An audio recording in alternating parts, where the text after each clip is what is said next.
Hello lovely students, this is Aadya. Welcome back to the channel. आज हम 8th class की exercise 3.3 start करने जा रहे हैं। हम अपनी कुछ पिछली अपलोडेड वीडियोस में आपको सभी कोऑर्डिनेटर्स की प्रॉपर्टीज शेयर कर चुके हैं और मैंने आपको बताया था कि हमारे 6 टाइप के कोऑर्डिनेटर्स होते हैं और मैंने सभी 6 कोऑर्डिनेटर्स की प्रॉपर्टीज आपके साथ शेयर करी है।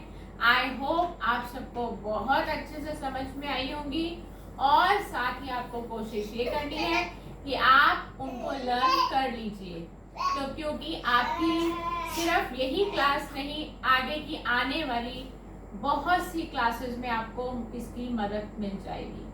तो चलिए स्टार्ट करते हैं। एक्सरसाइज 3.3 ऑलरेडी हेडिंग डली हुई है। क्वेश्चन नंबर 1 की फिगर भी ड्रॉ की हुई है। अब हमने सीखना ये है कि जो प्रॉपर्टीज हमने सीख ली हैं उनको अप्लाई कैसे करना है। आज हम ये सीखेंगे कि हर क्वेश्चन में कुछ नया ट्विस्ट होगा। हर क्वेश्चन अपने साथ एक नया कॉन्सेप्ट लेकर आएगा और हमें सीखना है कि हमें उसको कैसे टैकल करना है। आइए देखिए पहला क्वेश्चन, एक्सरसाइज 3.3 का वेरी फर्स्ट क्वेश्चन जिसका सॉल्यूशन हम सीखने जा रहे हैं। फिगर राइट साइड पे बनी हुई है। आपको एक बहुत ही इंपॉर्टेंट इंफॉर्मेशन ये देनी है कि जब भी हम ज्योमेट्री के क्वेश्चंस करते हैं, ये हमारी ज्योमेट्री का ही पार्ट है, ज्योमेट्री का ही चैप्टर है, तो आप फिगर को जरूर ड्रॉ कीजिए। जब भी क्वेश्चन में फिगर बनी हुई आए तो कुछ सेकेंड्स ही लगते हैं, फटाफट से फिगर ड्रॉ कर देनी है पेंसिल का इस्तेमाल करके, ज्यादा टाइम नहीं लेना है। साथ ही उसकी लेबलिंग भी कर देनी है जो भी वहां पर नेमिंग दी हुई है। और दूसरी बात कि मान लीजिए किसी क्वेश्चन में फिगर गिवन नहीं है तो आप खुद से उसको ड्रॉ जरूर कीजिए, क्योंकि फिगर के अपने कुछ पर्टिकुलर मार्क्स होते हैं, तो आपको वो मार्क्स डिडक्ट नहीं करवाने, तो फिगर जरूर ड्रॉ कीजिए। मैंने फिगर ड्रॉ कर दी है आपके लिए। अब देखिए फर्स्ट क्वेश्चन क्या कहता है। Given a parallelogram ABCD. ABCD हमें एक पैरेललोग्राम दिया गया है। Complete each statement along with the definition, property, definition और प्रॉपर्टी यूज्ड। आपको क्या करना है, वो कह रहे हैं कि कुछ स्टेटमेंट्स नीचे दी जा रही है, उनको कंप्लीट करिए। साथ ही जहां पर आपने प्रॉपर्टी या कोई डेफिनेशन इस्तेमाल करी है तो आप उसको मेंशन करिए। तो इसका फर्स्ट पार्ट देख लेते हैं। इसका फर्स्ट पार्ट है AD is equal to dash. अब इस स्टेटमेंट को हमें कंप्लीट करना है। AD आपकी ये साइड है, देखिए 2 अल्फाबेट में लिखा हुआ है, 2 अल्फाबेट में सिर्फ साइड होती है। मैं फिर से बता दूं, ABCD एक पैरेललोग्राम है। जब आप ये क्वेश्चन करने बैठे या मेरी इस वीडियो को प्ले करें तो साथ में पैरेललोग्राम की सभी प्रॉपर्टीज अपने आगे रखिए ताकि आपको हेल्प मिल जाए। AD हमारी एक साइड है। अब आप कहेंगे हमें कैसे पता चला AD एक साइड है, क्योंकि साइड हमेशा 2 अल्फाबेट में लिखी जाती है और पूछा है AD किसके इक्वल होगी। तो शायद आपको याद हो कि मैंने आपको बताया है कि पैरेललोग्राम में ऑपोजिट साइड्स इक्वल होती हैं। अगर AD है तो इसके ऑपोजिट ये वाली पड़ेगी। ऑपोजिट का मतलब आमने सामने होता है, तो आपको AD के सामने जाना है। सामने हुआ BC, तो हम यहाँ पे फिल कर देते हैं। हमारा आंसर आ गया है BC। और कौन सी प्रॉपर्टी आपने इस्तेमाल करी है वो भी यहाँ लिख देते हैं। आप लिखेंगे opposite sides of a parallelogram are equal. Opposite sides equal होती हैं। क्लियर है? तो ये हमने कर लिया है अपना फर्स्ट स्टेटमेंट कंप्लीट। चलते हैं सेकंड स्टेटमेंट की तरफ। हमारा सेकंड स्टेटमेंट में जो आधी इंफॉर्मेशन दी हुई है वो है एंगल। ये एंगल का सिंबल होता है, angle DCB is equal to dash. जब भी एंगल का नेम 3 अल्फाबेट में लिखा हो तो बहुत सारे बच्चों को ये डाउट रहता है कि एक्चुअली में एंगल D पे बन रहा है, C पे बन रहा है या फिर B पर बन रहा है। तो मैं आपको बता दूं, जब भी एंगल का नेम 3 अल्फाबेट में दिया जाता है तो एक्चुअली में एंगल सेंटर वाले अल्फाबेट पर बनता है, यानी कि C पर बन रहा है। एंगल DCB, देखिए हम यहाँ पे चेक कर लेते हैं क्या है। एंगल DCB यानी कि इस रे से इस साइड से शुरू हुआ और यहाँ खत्म हुआ, ये पूरा एंगल सी है। तो आपको बताया गया था पैरेललोग्राम की प्रॉपर्टी समझाते वक्त कि पैरेललोग्राम में ऑपोजिट एंगल्स इक्वल होते हैं। तो एंगल सी के ऑपोजिट होगा एंगल ए। ऑपोजिट का मतलब भी आपको बार बार बताया जा रहा है कि ऑपोजिट का मतलब आमने सामने, ठीक है।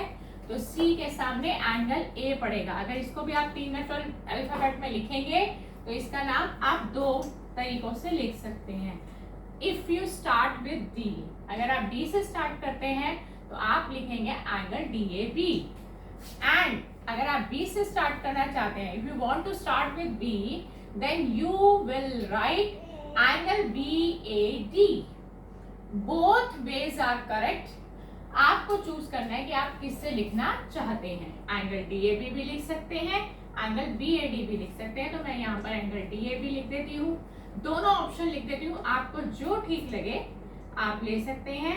घबराने की बात नहीं कि कोई गलत हो जाएगा, दोनों ही ऑप्शन करेक्ट है। और इसके लिए आप प्रॉपर्टी क्या लिख रहे हैं वो लिख देते हैं। ऑपोजिट, जब बार बार आप प्रॉपर्टीज को दोहराएंगे, अपने मुंह से बोलेंगे बार बार, तो एक दिन ऐसा जरूर आएगा कि आपको सभी प्रॉपर्टीज आपके टिप्स पर होंगी। लेकिन इसके लिए सिर्फ एक ही की है कि आपको इनको बार बार बोलना है। Opposite angles of a parallelogram are equal. ये हमारी सेकंड स्टेटमेंट हो गई है कंप्लीट। चलते हैं थर्ड स्टेटमेंट की तरफ। हमारी थर्ड स्टेटमेंट है OC is equal to dash. पहले तो ढूंढिए OC कहाँ है। देखिए OC ये डायगोनल का आधा टुकड़ा है।